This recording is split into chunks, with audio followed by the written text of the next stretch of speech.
Windows 11 includes heavy visual effects, window animations, and fading transitions that look nice but consume hardware resources and make your system feel sluggish.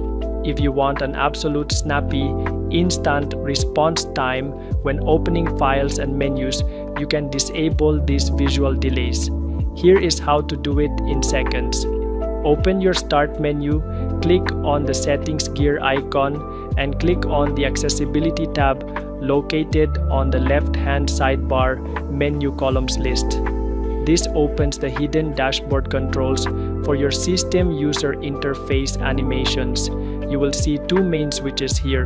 Click the toggle switch next to transparency effects to turn it completely off. This stops Windows from constantly calculating background blurs. Next, click the toggle switch next to animation effects to turn it completely off as well.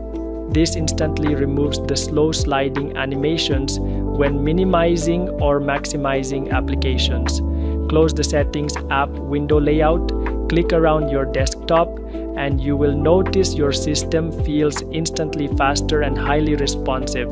If this quick desktop optimization guide helped speed up your PC, please like this video and subscribe to Tactim for more simple tech walkthroughs. See you in the next one.